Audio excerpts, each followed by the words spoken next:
All right, welcome to another episode of Only Pools Podcast. Today's gonna be a little different. TK and I are taking you for a ride. This is gonna be kind of a day in the life of pool company owner, specifically after Hurricane Milton. We're gonna go around, check out some pools that we've already drained and acid washed and gotten cleaned up. We're gonna see some pools that haven't been cleaned up yet that are a mess, and just some of the daily things that I have to deal with, not only just because of the hurricane, but just because I'm a business owner, and these are the things that we have to deal with on a daily basis. So buckle up and get ready for the ride. You down with OPP? Yeah, you know me. You down with OPP? Yeah, you know me. You down with OPP? Yeah, you know me. Who's down with OPP? Every last homie. You ever go swimming? Man, it's so much fun. Now we got a podcast joining everyone, talking about pools, the stories we share, from backyard splashing to Olympic fair. We got chlorine, pH, and filter tips. Keep your pool fresh, avoiding no slips. With hosts so cool and guests so neat.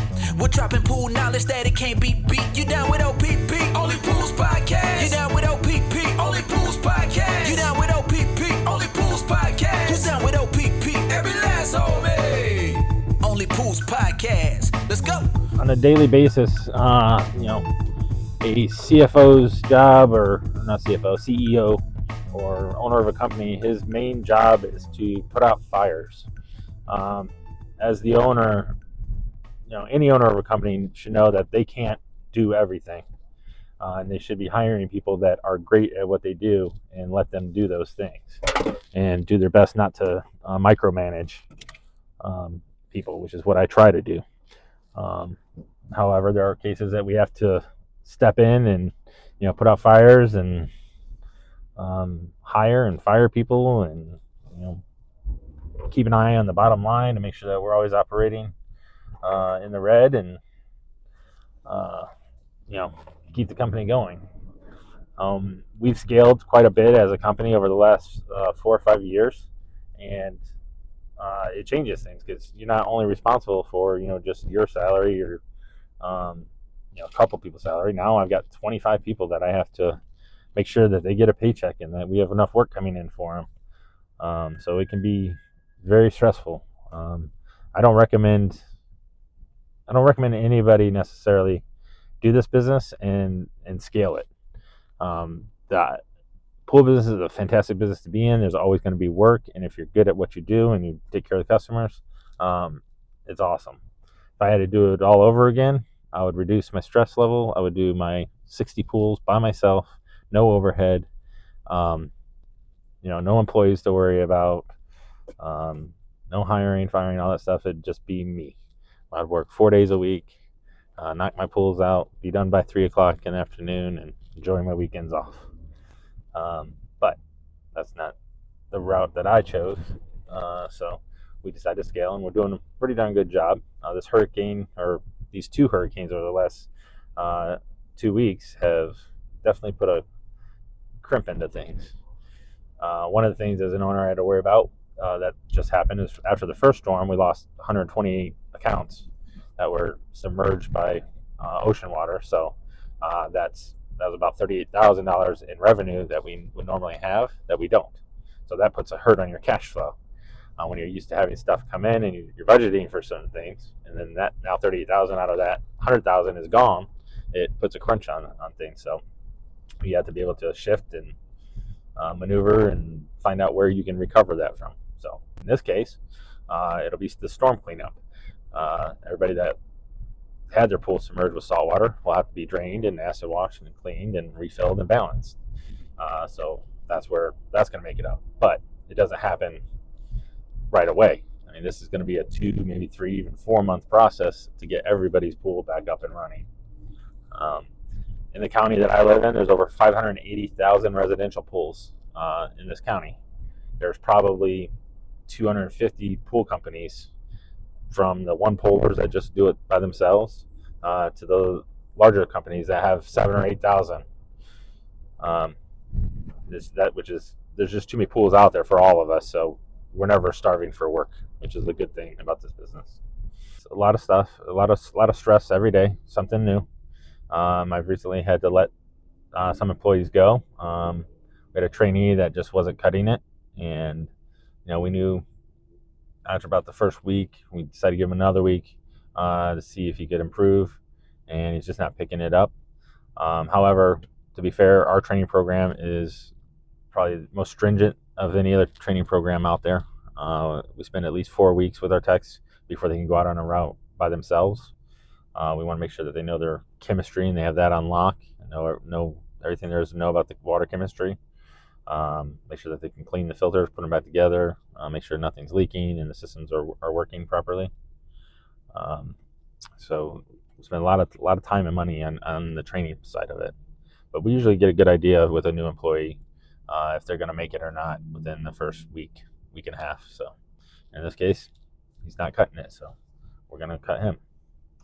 Other times we get techs that are actually really good, that have done fantastic training, and they do a good job in the pools, but they can't keep up a good pace. Unfortunately, in this business, there's a certain amount of pools that has to get done in a day in order to be profitable. And if you can't reach that, then you're losing the company money. So those people have to be let go. Hiring and firing is tough. I hire quick, but I fire faster, because I don't want to leave the wrong person in a position that can affect others. I know as an employee, I used to see me working my butt off, and I see someone else slacking and getting away with it. That kind of kills the morale. It's like, well, why am I working hard if I don't have to? So we try to squash that as soon as possible. And then today, I had 2 people that we had hired yesterday that were supposed to start today, just didn't show. Didn't call, didn't show. One of them called 20 minutes after he was supposed to be here already and said, "Oh, sorry, my Uber didn't pick me up."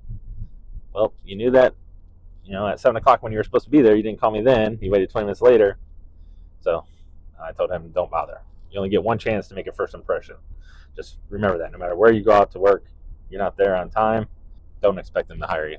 It's just should be basic knowledge, but apparently with today's youth, that doesn't seem to be as important with them.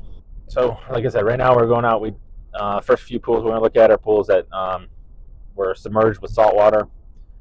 We've drained them. We've done a chlorine and acid bath on them, or a wash on them, to get them cleaned up. Some of the pools experienced some staining.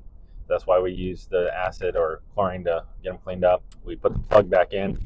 Here in Florida, with all of our pools, there's a water table underneath, and with all the heavy rain we've been experiencing, the water level is even higher, so that pushes up on the bottom of the pool and could cause it to pop. So before we drain these pools, we put a diver in the water, either myself or my leak detection guy. We pull the static plug to relieve the pressure, so that lessen our chances of the pool popping out of the ground. We've done all that already. We've put the plug back in, and now the pools are refilling, and I got somebody going around to rebalance them chemically so we can get them back on our route, get them back serviced. So that's where we're going next. All right, so coming up on this pool here, we started filling this yesterday. So this is where we're at with the water level. Decent sized pool, about 20,000 gallons. This pool was just remodeled and done about a year ago. So sucks it had to have this already. But we're at the halfway point now, and I've got somebody that's going to be coming by later to install or to balance the chemicals, so that when it's full, it won't turn green on us until we can get to the equipment and get the equipment fixed. Because I'm assuming that the equipment took on water, judging by everything that's been gutted from the house. They're going to need new equipment. So we're going to go look at that right now.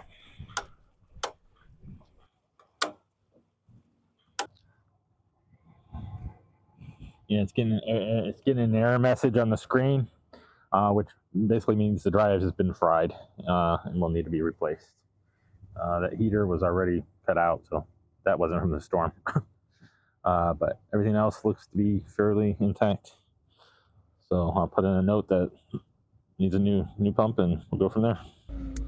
All right, so we just met with the customer and surveyed what was going on. Unfortunately, they had water, they infiltrated their whole house, their garage. They were watching it from the second story of their house, and pool wise, they lost all their equipment, all their automation, pumps, filters. It's gonna be a total loss on that.